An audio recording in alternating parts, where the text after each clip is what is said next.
Hi everybody, it's Lilia here, and today I'm here with you with a completely new video in which I'm going to talk about something that I think every one of us can't help noticing so many times throughout the day as we just go out and walk along the street, or we may even experience it while being at home. So because of the title, I think I should very quickly throw in a little note that this video is not meant to spread negativity either in the world of English language learning or English teaching. I don't think that the world is ruled by conspiracy. I don't think there are any secret theories that people should know about. But in this video, I'm just going to be sharing my opinion based on my teaching experience as an English learner and an English teacher. So, as we all know, the world is getting hugely commercial nowadays. We're all getting very, very busy. And this is a great chance for many companies to bombard us with their services. And if a company provides us with a certain amount of advertising, and we can see it everywhere, it does not necessarily mean that the company is able to provide a decent level of service to us. And because I believe that if you're new to any sphere, it's a little bit like going to the dentist. You don't know which type of filling you're going to get. You can only trust your dentist.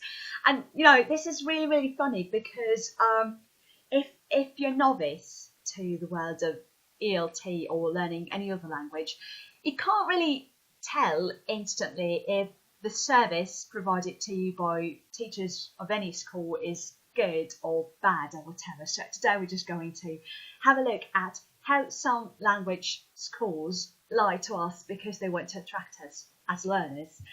And generally we're going to have a look at a couple of tendencies today. So the biggest tendency that everyone is trying to use to manipulate people is pay the money and receive a magic result.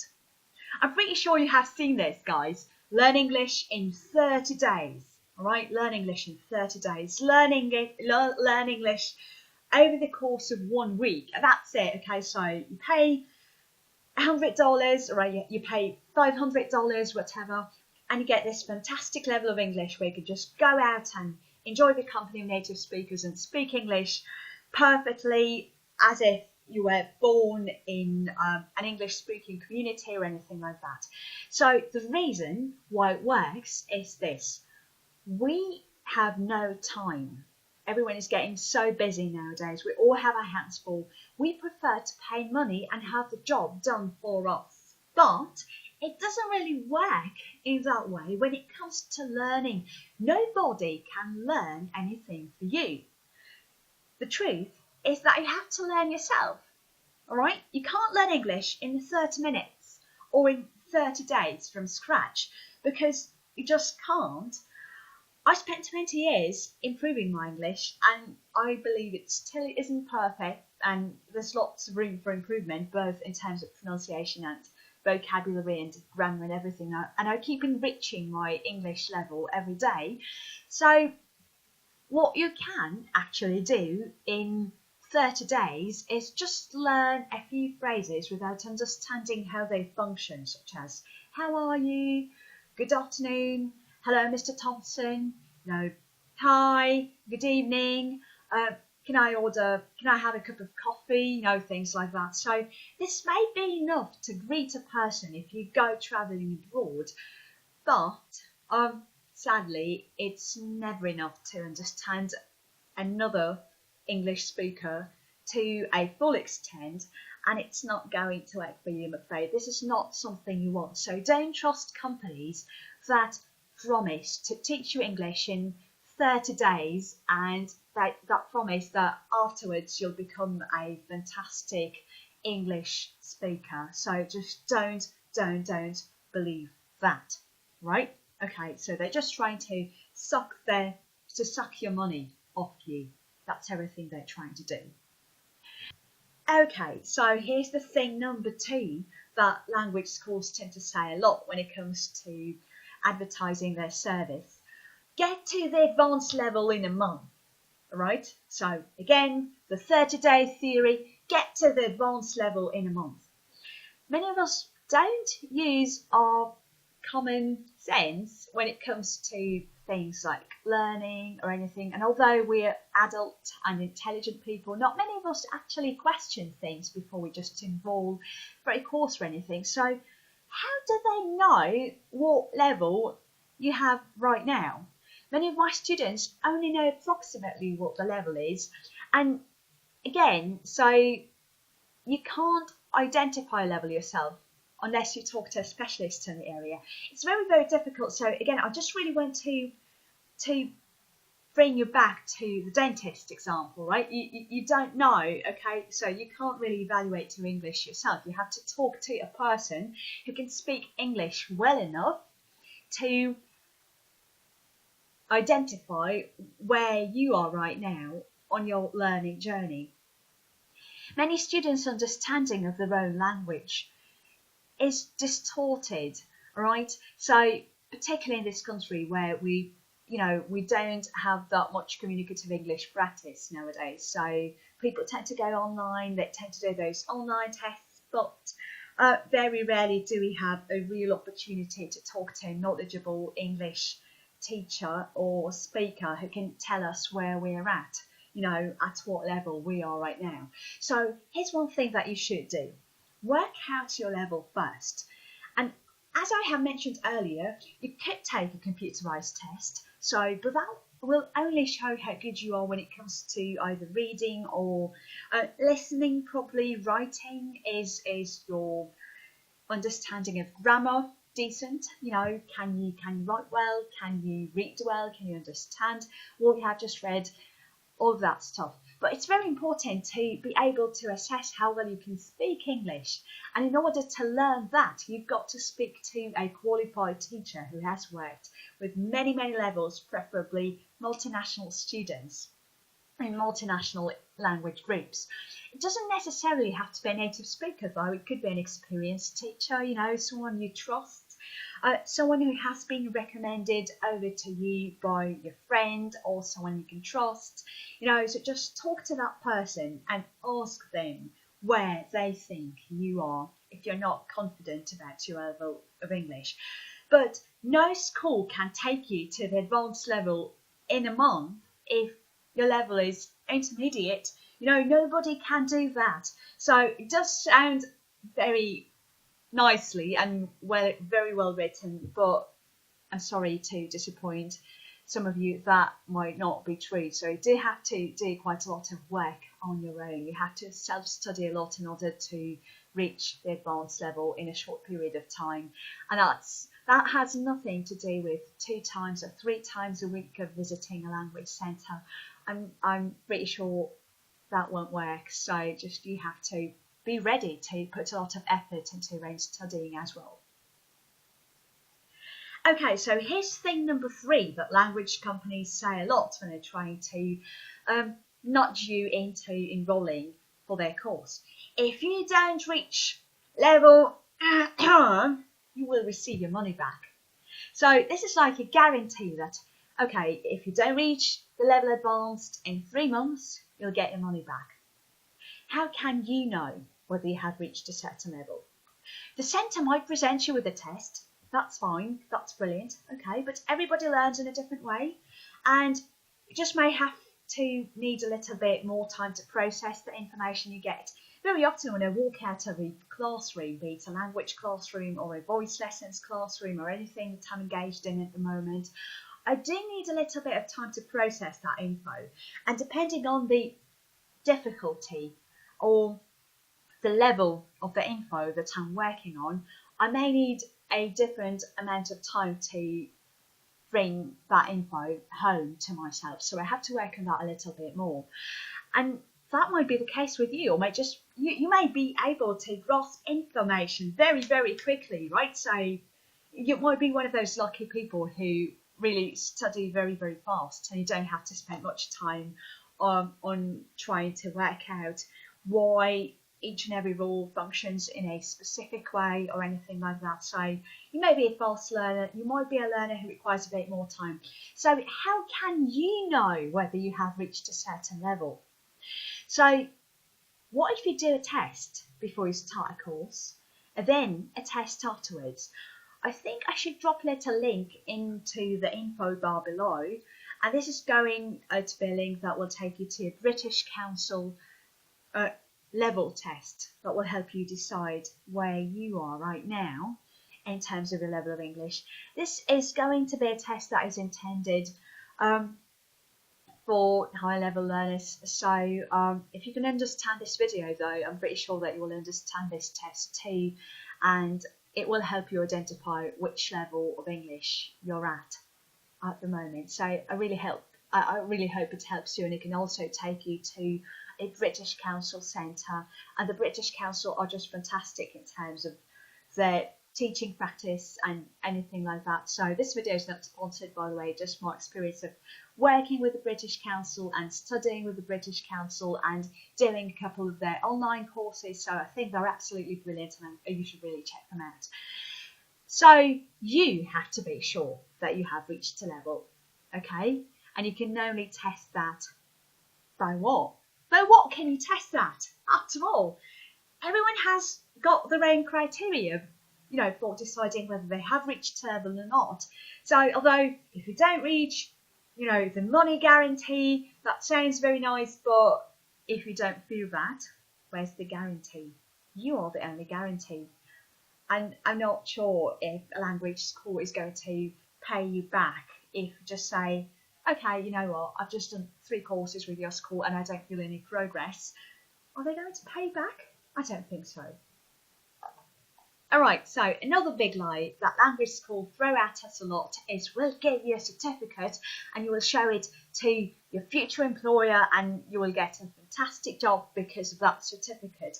So, well, okay, that's true if the certificate is an international one, such as FC, CE, CP, IELTS, TOEFL, or any of those exams. CELTA for teachers, Delta for teachers as well. So that's great. You know, if you can just receive that certificate, you can register for an exam with your local international exam centre, and that will take you to the course, which you can do or which you don't necessarily have to do, but you will have to sit an exam and you'll receive the certificate. So that's cool, all right. Although most language centres are authorised to teach English and they do have a proper licence to teach English to you, their certificates do not actually mean much.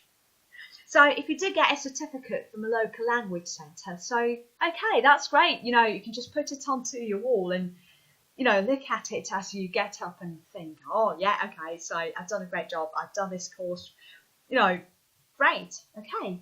But I don't think that any of those certificates is liable to work for you in your business career. So you have to be aware of that and keep that in mind when just sticking with the language centre that provides you with this type of ad. So if you do need proof of your qualification, aim for international certificates such as FC, CE, CP, IELTS. I do teach those exams a lot, and I know that it might be challenging at times that those exams are rather specific, but this is something that does prove that you're a decent English language speaker and that you can just work your way through in a different type of scenario in your everyday life. So there we go. Right, so what to look for when choosing a language school?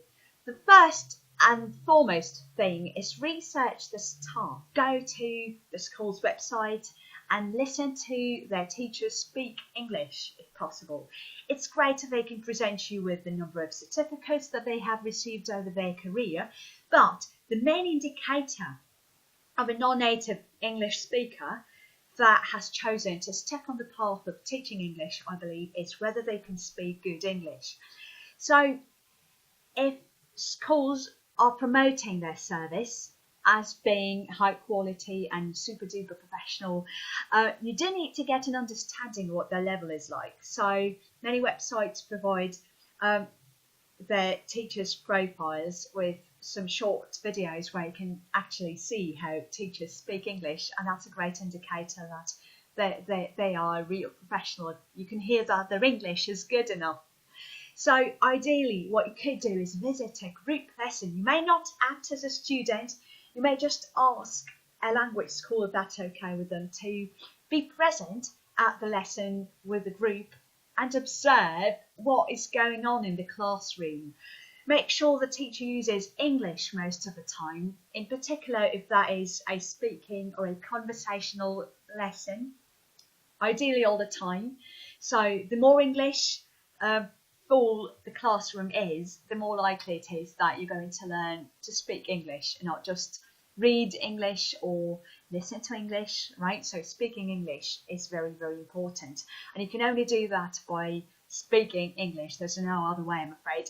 So if this is a speaking course, take a look at how much teachers do ask their students to translate things, or how much they translate into the student's first language, or how much students' first language the teachers use, basically. So translation is a different skill, and it has nothing to do with being able to speak English fluently. And I think I need to film another video on that, because there's a lot of controversy in this field, and I do feel that we need a little bit of clarification there.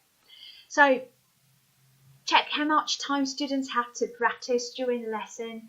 Does everyone have a chance to speak? Is the group big enough or small enough to give each learner an opportunity to express their opinion during the lesson? Make sure the teacher does not teach up all the time, all right? So students have to do most of their job, all right? They have to speak, they have to take up as much time of the lesson time as they can. So that's it. Okay, the second thing you can do is ask your friends and colleagues and people you generally trust what language schools they have attended, or whether they have just taken any private lessons from a private tutor or anyone like that. So ask the people you trust, right? If you see a screenshot, by the way, this is very interesting. If you see a screenshot or a positive review on the internet and there's a person's name written under it, so try writing a positive message to that person, asking what they have enjoyed about that course and whether they would actually disclose any other things about the course that they haven't really mentioned in their review. If anyone has bothered writing a review, after all, they must be willing to share their experience with other learners. So people just love being helpful, and this is a small thing that everyone can do. So we're all trying to be a little bit more social than we really are, and sharing our advice on the internet is a really safe thing to do. So why don't you go and talk to those people who may just offer you a little act of kindness? So I hope that really, really works for you. All right, and the final thing, if a company's being too pushy, be cautious. Good companies don't need to advertise their service too much. Very often companies call us, call marketing, attacking you all the time with all those banners and, various types of ads and billboards and things like that. If a company's bombarding you all the time with their name and with the service that they provide, you may want to question that company's quality of the service twice before you actually give them a call and enroll for a course with that company, because although there are quite a few small language companies that hire good teachers and knowledgeable teachers, there are still companies who tend to advertise their service a lot just because they can't get enough clients. And I don't think you want to be a guinea pig or anything. You don't want a company to experiment by teaching you, or you shouldn't be paying a full sum of money for any of those courses, if anything. So just make sure that you handle all those calls and all this amount of advertising well. There you go. On a finishing note, can any of you guys share with me in the comment section down below if you have ever done an English course with a language school in your town or city or in your area, and what was it like? What were the things that you liked and didn't like about the course, and whether you have any advice for choosing a perfect language school or anything like that. I've also got an episode of the podcast where I talk a lot about choosing the perfect tutor or choosing the perfect language school, and you can check it out too if you go to my Lilia's Sunday podcast that I have done with podomatic.com a couple of years ago. So just go and check it out too. And if you haven't subscribed to this channel, please make sure that you do subscribe to this channel. And please give me a massive thumbs up. And I'll see you all guys very, very soon. Goodbye.